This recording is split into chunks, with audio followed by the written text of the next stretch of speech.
Hello दोस्तों, मैं हूं नीता और स्वागत करता हूं भाई आपका एक और नई यात्रा में। फिलहाल मैं पहुंच चुका हूं प्लेटफॉर्म नंबर 1 पर, नई दिल्ली स्टेशन के। यह है प्लेटफॉर्म नंबर 1। और भाई आज हमारी जो यात्रा है ना वो बहुत खास होने वाली है, क्योंकि आज हम जाने वाले हैं देश की राजधानी नई दिल्ली से मध्य प्रदेश की राजधानी इंदौर तक। आज हम ट्रैवल करेंगे 20:56 नई Delhi Ambedkar Nagar super fast express में। यहाँ से जिसका टाइमिंग लगभग 11:30 बजे के आसपास है, और उज्जैन पहुँचने के लिए लगभग इसको 10 बज जाएंगे, और इंदौर इसका जो अराइवल टाइम है वो लगभग 12 बजे का है। सुपर फास्ट गाड़ी है अपनी, ये लगी है प्लेटफॉर्म पर 1 पर अपने। और आज हमारा जो कोच है वो है B1 3rd AC में। आज हम ट्रैवल करने वाले हैं नई दिल्ली के प्लेटफॉर्म पर 1 से सीधा उज्जैन के लिए, उज्जैन और इंदौर में। तो हमारा जो टिकट है ना वो इंदौर तक के लिए है ना। उज्जैन हम नहीं उतरेंगे क्योंकि बाबा ने अब तक बुलाया नहीं है। तो भाई जब बुलाया नहीं तो फिर वहाँ पे कैसे उतर सकते हैं हम। तो फटाफट चलते हैं पहले अपने कोच में। हमारा जो है B1 3rd AC का जो है।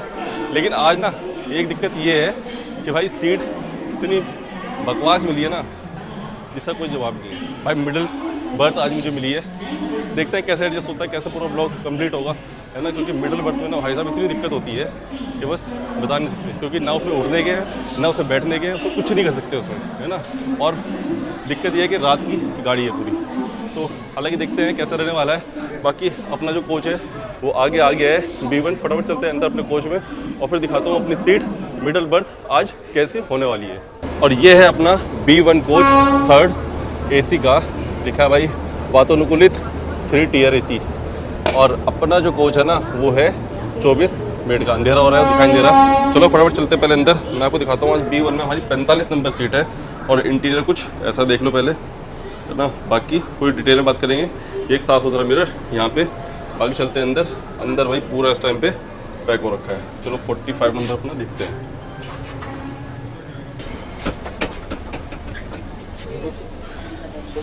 चार ही लोग हो रहे हैं ना वो लोग।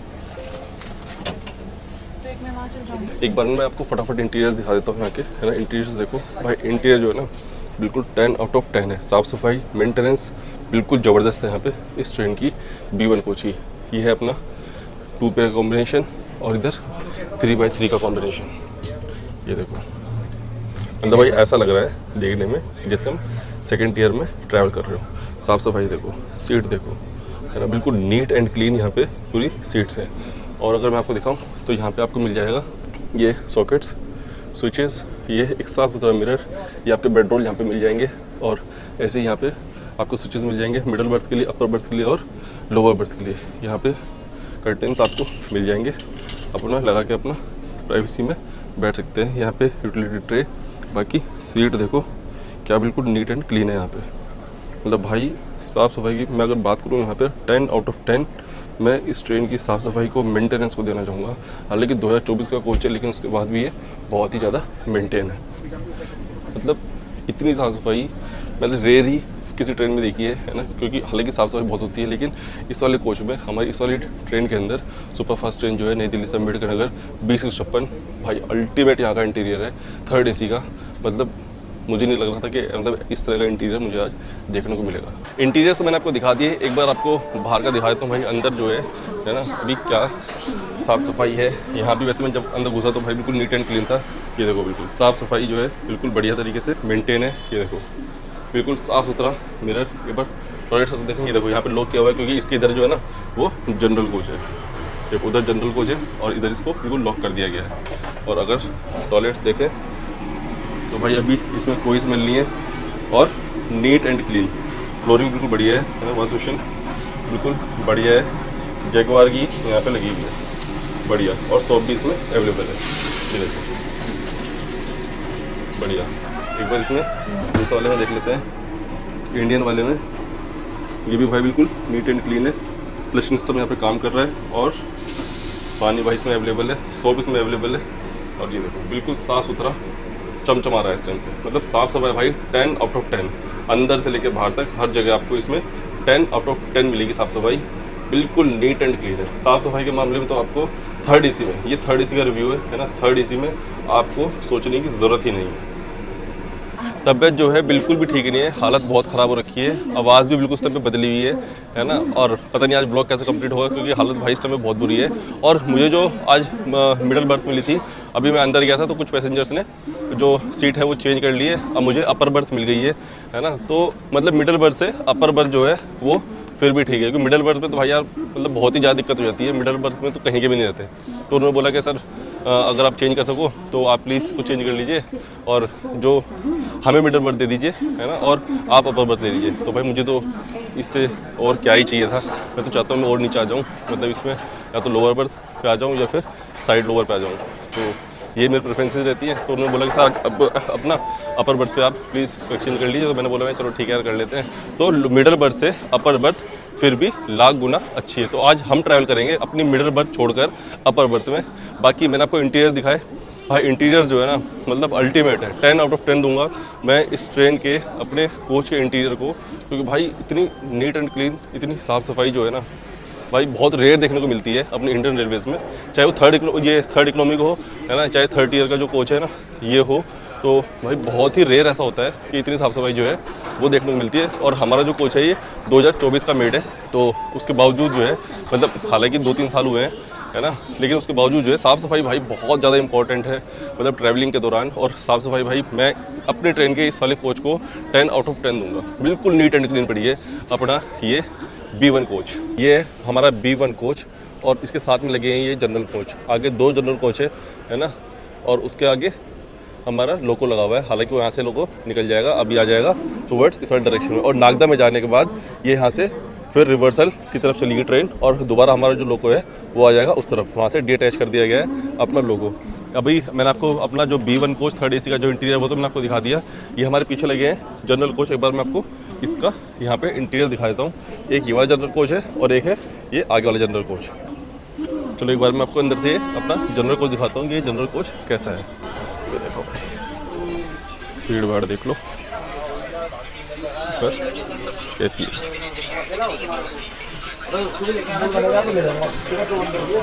कुछ ऐसी भीड़ भाड़ है जनरल कोच में। तो आराम से इसमें नई दिल्ली से तो आपको आराम से इसमें सीट मिल सकती है। और ये अपना कोच आगे बंद हो रखा है। चलिए भाई 11:25 पर पूरे एग्जैक्ट डिपार्चर अपना नई दिल्ली के प्लेटफॉर्म पर 1 से संपर्क क्रांति superfast express Delhi from platform number 15 at the scheduled departure time of 23 hours 45 minutes। Platform पर 1 से डिपार्चर अपना 20:56 नई दिल्ली अम्बेडकर नगर सुपरफास्ट एक्सप्रेस का। ये देखो भाई अपने बिल्कुल राइट टाइम पे डिपार्चर लिया ट्रेन ने। तो भाई चढ़ेंगे जनरल कोच में। और वो चोट लगते लगते बची है, मत करो भाई ऐसा मत करो।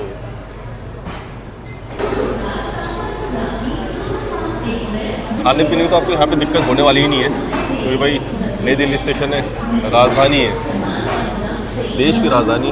और देश की राजधानी के प्लेटफॉर्म पे कोई खाने पीने की दिक्कत तो ऐसा हो ही नहीं सकता।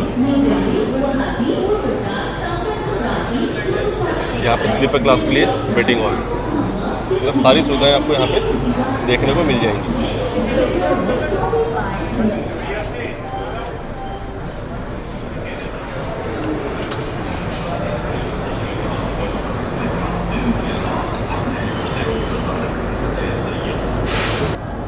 निकल गई नई दिल्ली से फाइनली डिपार्चर।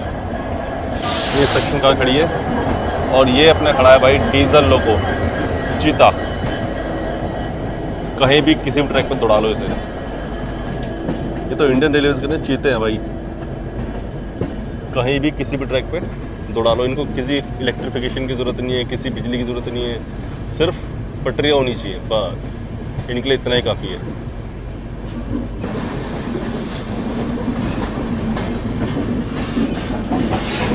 ये खड़ी है अपनी नई दिल्ली काठगोदाम शताब्दी।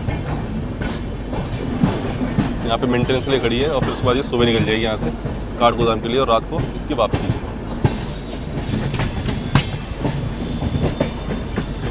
ये है मिंटो ब्रिज और सामने कनॉट प्लेस। देख लो भाई रात को कुछ ऐसा दिखता है। 11:30 बज रहे हैं और 11:30 बजे पूरी चहल पहल रहती है यहाँ पे।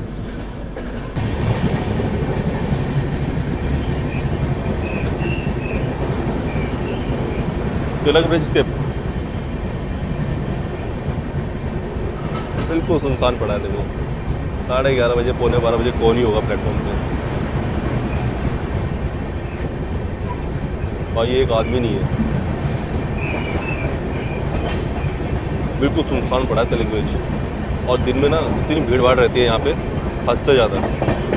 उस टाइम पे एक आदमी नहीं है। 11:30 पौने 12 के आसपास हो रहे हैं।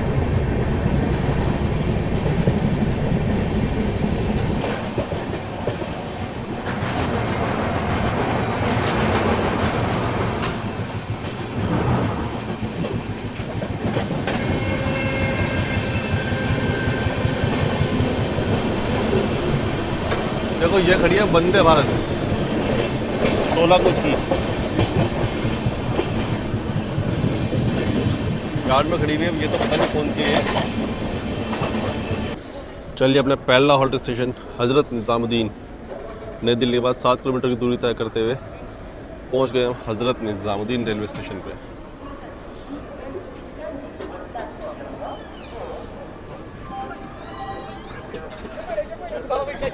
जनरल की भीड़ कैसी है।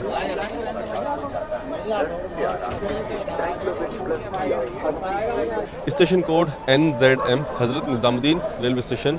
हम आ गए हैं हज़रत निज़ामुद्दीन रेलवे स्टेशन पर और अपने बिल्कुल राइट टाइम पे 7 किलोमीटर की दूरी जो है नई दिल्ली रेलवे स्टेशन से इस ट्रेन ने कवर की है। और यहाँ पे इसका जो हॉल्टिंग स्टेशन है वो मात्र 2 मिनट का है। और ऐसा कुछ प्लेटफॉर्म है अपना हज़रत निज़ामुद्दीन का। बिल्कुल लास्ट में हमारा कोच है ना, तो यहाँ पे पूरा अंधेरा हो रखा है ना। लाइट वाइट बहुत ही कम है। एक तो उधर आगे जाके और 1-2 लाइट इस तरफ है। मतलब इस वाले सेक्शन में यहाँ पे ये पूरी शेड जो है अभी अंडर कंस्ट्रक्शन है। तो यहाँ पे तो भाई एक भी लाइट यहाँ पे नहीं दी गई। तो स्टेशन तो कोई ऐसा है, मतलब रात को ना बस ये दिक्कत होती है कि भाई मतलब कुछ भी ना दिखा नहीं पाते, क्योंकि दिक्कत अंधेरी की होती है। अंधेरा हो जाता है ना तो बस फिर सारी चीज़ें गड़बड़ हो जाती हैं। चलिए 2 मिनट के बाद डिपार्चर अपना हज़रत निज़ामुद्दीन से 11:47 हो रही है। लो भाई रुक गई, किसी ने चैन पुल कर दी है। चैन पुलिंग हो गई।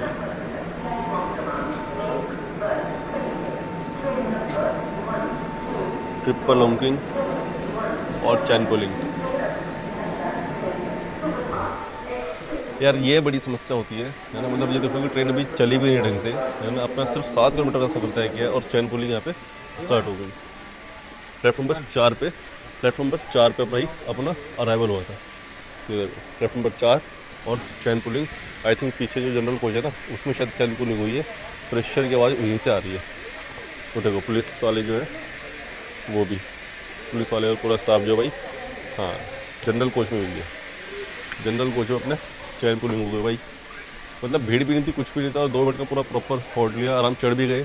उसके बाद फिर चैन पुलिंग हो गई। लेकिन क्या ही कहानी है, तो समझ में नहीं आता यार। 7 किलोमीटर चली है ट्रेन, पूरा प्रॉपर होल्डिंग ली है, भीड़ नहीं है, कुछ नहीं है, फिर भी चैन पुलिंग हो गई। प्लेटफॉर्म नंबर 4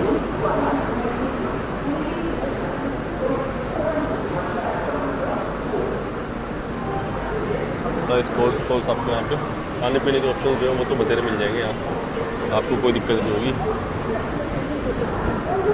ये देखो प्लेटफॉर्म नंबर 4 कुछ ऐसा निज़ामुद्दीन रेलवे स्टेशन का। 12 बजने वाले हैं रात के, लेकिन चहल पहल स्टेशन पे अभी भी है।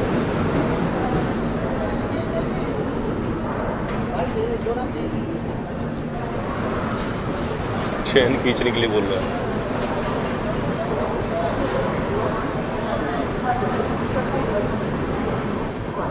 अरे चोट मत खा लेना भाई, अंकल है। ये लो दोबारा फिर रुक गई।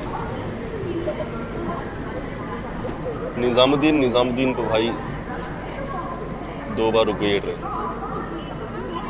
ये लो, तो मुझे चैन खींचने के लिए बोल रहे थे ना, पैसेंजर ट्रेन बना रखी है यार। फिर से चैन पुलिंग हो गई। देखो जनरल क्लास में ना फिर से चैन पुलिंग हो गई।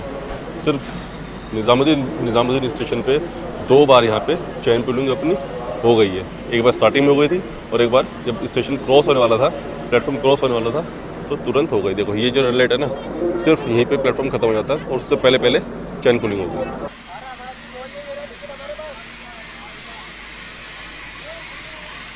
देखो चैन पुलिंग हो गई दोबारा।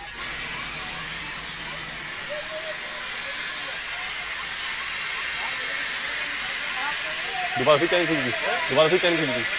वो रेड है तो पैसे नहीं निकल रहे, इनके चक्कर में किसी ये पैसे नहीं लगता, वो पुलिस नहीं है, पकड़ के ले लेते वल्लाह आप खुद तो पकड़ ले जाओ, जो चैन खींच रहा है ना पकड़ ले जाओ। आरपीएफ नहीं आई ले जाती है, पकड़ हजार की नोटिस देती है। होना ही चाहिए। अरे इतनी बड़ी गाड़ी रखवा रहे तुम, एक सुपर फास्ट गाड़ी है, बिल्कुल पैसेंजर बना दिया, तमाशा बना दिया। तो फिर जनरल में ही खींचती है चैन तो। हाँ यहाँ अंदर ये एसी वेसी में स्लिप में कौन खींच रहा है चैन? यहाँ तो कोई इमरजेंसी हो तभी खींचता है, इमरजेंसी में खींचता है।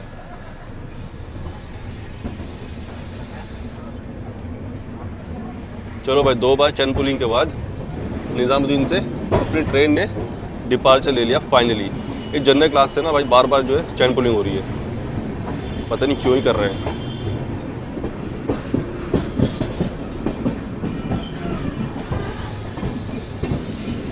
ट्रेन के रूट और टाइमिंग्स को लेकर अगर बात करें तो ट्रेन नई दिल्ली से 11:25 पर यहाँ से डिपार्चर लेती है और इंदौर पहुँचती है अगले दिन दोपहर को करेक्ट 12 बजे। यानी लगभग 11.5 घंटे जो है ये ट्रेन अपना पूरा एंटायर रूट में 11.5 घंटे लेती है, जिसमें ये कवर करती है 826 किलोमीटर। अब अगर इस ट्रेन के इनॉग्रल की बात करें तो इस ट्रेन का इनॉग्रल हुआ था 13 अप्रैल 2025, यानी लगभग 10 महीने हो गए हैं इस ट्रेन को अपनी सेवाएं देते हुए इंडियन रेलवेज के अंदर। तो मैंने सोचा भाई अभी नई ये ट्रेन जो है अभी इनोग्रेट हुई है तो एक बार इसका इंटीरियर देखते हैं, पंक्चुअलिटी देखते हैं, क्योंकि इस ट्रेन के भाई चर्चे हैं कि भाई बिल्कुल अपने ऑन टाइम रहती है। तो आज देखते हैं कि ये बिल्कुल ऑन टाइम जाएगी उज्जैन या इंदौर, है ना। उसके बाद पूरी डिटेल में बात करेंगे। अगर मैं इसकी स्पीड की बात करूँ तो इसकी मैक्सिमम जो स्पीड रखी गई है पूरे एंटायर रूट में वो 130 किलोमीटर प्रति घंटा रखी गई है। वहीं अगर इसकी एवरेज स्पीड की बात करेंगे तो 68 किलोमीटर प्रति घंटा जो स्पीड है वो इसकी ऑन एन एवरेज स्पीड है।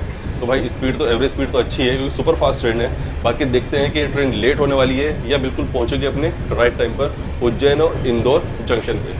अब भाई बज चुके हैं 12:15 रात के और इस टाइम पे नींद आ रही है बहुत तगड़े वाली, है ना, क्योंकि पूरे दिन के थके हुए हैं। और अब इसका जो अगला स्टेशन है वो निज़ामुद्दीन के बाद जो है अब मथुरा होने वाला है, जिसमें यहाँ जहाँ पे पहुँचे लगभग 1:10 पर रात के, है ना। देखते हैं अगर आँख खुल गई, क्योंकि तबीयत बिल्कुल भी ठीक नहीं है ना, बहुत दिक्कत हो रही है इस टाइम पे। लेकिन उसके बावजूद मैं अपना ब्लॉग बना रहा हूँ और अगर आँख खुली, है ना, अलार्म मैं लगा के सोऊंगा, अलर्ट रहूँगा इस चीज़ को लेके। लेकिन बाई चांस अगर मेरे से ना उठा गया तो भाई फिर तो पता नहीं कहाँ आँख खुलेगी। लेकिन मैं कोशिश करूँगा कि अगला जो स्टेशन है मथुरा जंक्शन, वहाँ पे हम इस ट्रेन का जो अराइवल है वो मैं आपको वहाँ पे दिखाऊँ। ये है भाई कोटा जंक्शन और हम आ गए हैं कोटा जंक्शन पे 5:30 बजे। लगभग 15 मिनट की देरी से अपनी ट्रेन जो है ये यहाँ पहुँची है और भाई हालत जो है बिल्कुल ख़राब हो चुकी है इस टाइम पे। तो हमें जाना था इंदौर तक, लेकिन अब ये फैसला लिया है कि भाई हालत जो है ना बहुत ज़्यादा ख़राब हो गई है। तो हमने अपनी ट्रेन जो है वो कोटा जंक्शन पे ही डिबोर्ड कर दी है। हमें जाना था इंदौर तक, लेकिन कोटा जंक्शन पे ही तबीयत ख़राब होने के कारण भाई ट्रेन जो है छोड़नी पड़ गई। अब देखते हैं यहाँ से अगला ऑप्शन क्या है। आगे जो टिकट है ना वो भी मैंने कैंसिल कर दिए है ना। अब हालत जो है बहुत ज़्यादा ख़राब हो चुकी है और मतलब हुआ क्या एक्चुअली कि मैं रात बिल्कुल ठीक सोया था, है ना। मतलब तबीयत तो ख़राब है ही, लेकिन रात को लगभग 2 बजे के आसपास, है ना, भाई पेट में दर्द हुआ, घबराहट सी हुई, है ना। उसके बाद वोमिटिंग और अब हालत जो है मतलब बहुत ही ज़्यादा बुरी हो रखी है। तो इसलिए बीच में ही ना जो अपना ट्रेन है वो छोड़नी पड़ रही है। ये खड़ी अपनी ट्रेन, तो भाई कोटा जंक्शन में डिबोर्ड कर रहे हैं। हम देखते हैं यहाँ से घर वापसी करते हैं, क्योंकि हालत भाई बहुत ज़्यादा ख़राब है। इसलिए बीच में ही और आगे भी जो टिकट्स थे ना, सारी बुकिंग जो थी वो सब कैंसिल करनी पड़ गई, है ना, क्योंकि अब कंडीशन नहीं है बिल्कुल भी आगे यात्रा करने की। तो भाई 5:30 बजे यहाँ पे हम डिबोर्ड कर गए हैं कोटा जंक्शन पे अपनी यात्रा। कैसे लिए आपको यात्रा, अब क्या ही बताऊँ यार, मतलब यहाँ से साइड ऑफ करना बहुत मुश्किल हो रहा है ना। तो और बीच में छोड़ना पड़ रहा है पूरा सफ़र। तो चलिए कोई बात नहीं भाई, मिलते हैं नेक्स्ट वीडियो में, नेक्स्ट यात्रा में। पहले ठीक हो जाते हैं, अगर स्वास्थ्य ठीक है ना तो सारी चीज़ें ठीक रहती हैं, मतलब मज़ा भी आता है काम करने में। और यहाँ पे हालत भाई बहुत ज़्यादा ख़राब हो गई है इस टाइम पे, बोलना भी बहुत मुश्किल हो रहा है। इतनी घबराहट हो, इतना पेट में दर्द है इस टाइम पे, और वोमिटिंग तो कम से कम भी 4 से 5 लगी है हमको, है ना, 2 बजे के बाद से। मतलब बैठना उठना बहुत मुश्किल हो रहा है यार। तो चलिए भाई मिलते हैं नेक्स्ट वीडियो में, नेक्स्ट यात्रा में। तब तक के लिए जय हिंद।